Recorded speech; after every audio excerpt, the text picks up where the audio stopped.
नमस्कार दोस्तों, मेरा नाम है भाईचंद्र। ब्रह्मांड सिद्धास्ट्रो में आप सभी का स्वागत है। आज के इस वीडियो में हम चर्चा करेंगे कुंडली के जो भाव होते हैं उसमें जो अष्टम भाव होता है या फिर अष्टम स्थान होता है, उसके कारकत्व गुणधर्म किस प्रकार के होते हैं। ऐसी कौन सी बातें हैं जो कि अष्टम भाव से जानी जा सकती है, उसी के संदर्भ में चर्चा इस वीडियो में हम करने वाले हैं। अपना ये जो चैनल है ब्रह्मांड सिद्धि एस्ट्रो, इस चैनल पर कुंडली के जो सभी प्रकार के भाव है, मतलब प्रथम भाव से लेकर व्यय भाव तक या फिर 12वें स्थान तक जो भी भाव है उसके मायने क्या है, उसके कारकत्व गुणधर्म क्या है, इसके संदर्भ में वीडियो अपलोड हो रहे हैं। आप उसका आनंद जरूर लीजिए। तो आज के इस वीडियो में हम चर्चा करेंगे कि कुंडली का जो अष्टम भाव होता है उसके जो मायने होते हैं या फिर कारकत्व गुणधर्म किस प्रकार के होते हैं। देखिए, जो अष्टम भाव है, ये अष्टम भाव को इस अष्टम भाव को मृत्यु स्थान भी कहा जाता है। जैसे कि हमने षष्ठ भाव में देखा कि षष्ठ जो भाव है इसे रोग भाव भी कहा जाता है, शत्रु स्थान भी कहा जाता है। इसी प्रकार से यह जो अष्टम भाव है इसे मृत्यु स्थान भी कहा जाता है, और इस वजह से यह जो स्थान है यह अशुभ स्थान कहा जाता है। कुंडली में शुभ स्थान भी होते हैं, उसी प्रकार अशुभ स्थान भी होते हैं, इसी वजह से इसे मारक स्थान भी कहा जाता है। तो मृत्यु के बारे में जो भी बातें हैं वो बातें इस स्थान से देखी जाती है।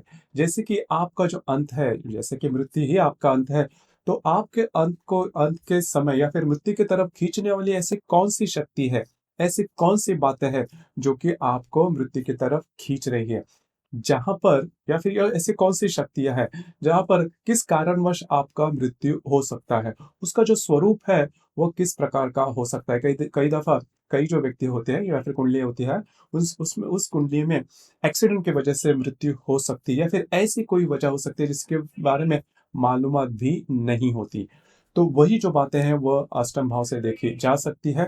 उसी प्रकार कौन से स्थान पर भी आपका मृत्यु हो सकता है उसके बारे में भी प्रेडिक्शंस वगैरह किए जा सकते हैं। आपका जो मृत्यु है वो एक्सीडेंट की वजह से हो सकता है या फिर दीर्घ व्याधि की वजह से हो सकता है। कई दफा ऐसे भी देखा जाता है कि कई जो कुंडलियां होती है या फिर कई जो व्यक्ति होते हैं वो करीबन 12-15 साल तक बेड रिडन रहते हैं और उसके बाद उनकी मृत्यु हो जाती है।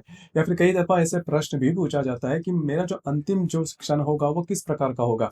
या फिर मेरे अंतिम जो दिन है वो किस प्रकार के जा सकते हैं? तो अंतिम दिन आपके अच्छे होंगे या बुरे, या फिर जिस प्रकार के भी होंगे, वो हम चतुर्थ भाव से देखते हैं। जैसे कि हमने चतुर्थ भाव में इसके बारे में डिस्कशन भी किया था। अष्टम भाव से नॉर्मली जो मृत्यु की जो वजह है वो किस प्रकार की हो सकती है?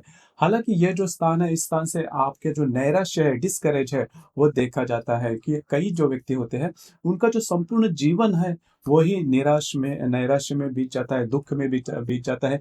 तीव्र शोक उनको रहते हैं, उनके जो आप्त स्वकीय रहते हैं, क काफ़ी करीबी जो लोग होते हैं, वो उनके साथ नहीं रहते। जीवन में अकेलापन आ जाता है, लोनलीनेस आ जाते हैं, दुःख होता है, काफ़ी बहुत तीव्र स्वरूप की व्यथा होती है।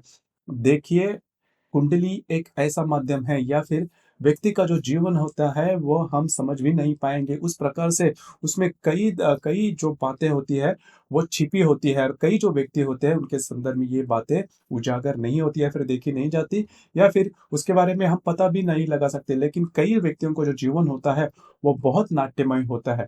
तो ये जो सभी बातें हैं, मतलब मृत्यु के बारे में जो भी बातें हैं, वो इस स्थान से, मतलब ये जो मृत्यु स्थान है या फिर अष्टम स्थान है, इससे देखी जाती है जा सकती है। उसी प्रकार कई ऐसे दुःख होते हैं, जैसे कि अधिभौतिक दुःख होते हैं, कि कई जो व्यक्ति होते हैं वह उनको पूरे जीवन काल में पैसे के मामले में बहुत प्रॉब्लम कॉम्प्लिकेशंस रहते हैं। मतलब पैसे के मामले में वो कभी भी इंडिपेंडेंट नहीं होते। अब देखिए, इसके लिए उनके जो पर्सनल जो गुण है, मतलब वो जो व्यक्ति है, उनका जो व्यक्तित्व है वो भी किस प्रकार का होता है, या फिर ऐसी कौन-सी बात है जिसकी वज़ह से उनको वो जो सुख है पैसों को नहीं मिला, या फिर अधिदैविक भी दुःख होते हैं। अधिदैविक दुःख मतलब ऐसे दुःख जिसमें आपका कोई भी रोल नहीं था। मतलब कई दफ़ा जैसे कि भाग्य का होना, कई ऐसी कुंडलियाँ होती हैं जिसमें भाग्य का साथ मिलता ही नहीं, या फिर ऐसे दुःख उनके लाइफ में जीवन में आ जाते हैं, जिसके बारे में किसी प्रकार की व्याख्या नहीं की जा सकती। कई दफ़ा ऐसा होता है कि हम जो हमारे साथ जो दुःख होता है, उसमें हमारा तो कोई रोल नहीं होता, या फिर वो जो दुःख होते हैं, उसमें हमारा किसी भी प्रकार का ये नहीं होता, लेकिन फिर भी वो दुःख हमें झेलने जा सकते हैं, और उसके वजह से कि शापित जीवन होता है। कई जो व्यक्ति होते हैं, उनका जो जीवन होता है, वो शापित होता है, उसके जो कार्य कारण भाव है, उसकी जो व्याख्या है, दुःख किस प्रकार से, किस वजह से हुआ, वो हमें पता नहीं चलता। तो वो जो सभी प्रकार के जो दुःख है, अधिभौतिक है या फिर अधिदैविक है या फिर शापित जीवन हम कहते हैं, वो भी इस मृत्यु स्थान से देखा जा सकता है। ये जो मृत्यु स्थान है या फिर अष्टम स्थान है, इससे एक प्रकार के ये गूढ़ स्थान भी है।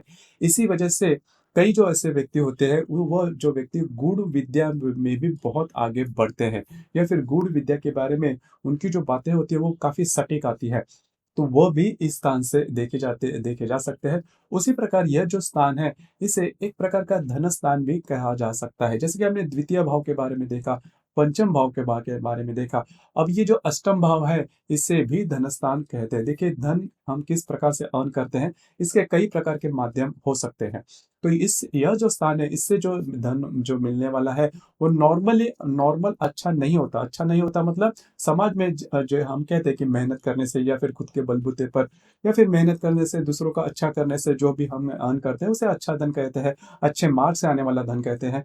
लेकिन अष्टम भाव से जो धन प्राप्ति होती है, जैसे कि साहूकारी होती है कि दूसरे को हम पैसे देते हैं और उसके वैध स्वरूप जो पैसे, और या फिर दूसरों की ऐसी कई बातें होती है कि वो आप जीवन में आगे नहीं बढ़ती, या फिर ऐसे मार्ग से धन कमाना जिसकी वजह से दूसरों को दुःख हो या फिर दूसरों के दुःख का फ़ायदा उठाकर हम जो ये धन कमाते हैं, जिसके साहूकारी जिसे हम कहते हैं, उस प्रकार का धन, या फिर कई दफ़ा नौकरी में भी ऊपर की कमाई जिसे हम कहते हैं, तो वो भी इस स्थान से देखी जाती है। डाउरी मतलब ससुराल से मिलने वाला जो धन होता है, वह धन भी इस भाव से देखा जाता है। तो पूर्ण रूप से अगर देखा जाए, तो यह जो भाव है, ईज़ी मनी जिसे हम कहते हैं, जिसके बारे में आपने सोचा भी नहीं था या फिर आपने कुछ किया नहीं, मेहनत नहीं की, कुछ नहीं किया, लेकिन फिर भी आपको वो पैसे मिल रहे हैं, काफ़ी ईज़ी तरह से मिल रहे हैं। तो इस प्रकार के जो धन होते हैं, वो धन जो भाव है, उससे देखे जाते हैं अष्टम भाव से।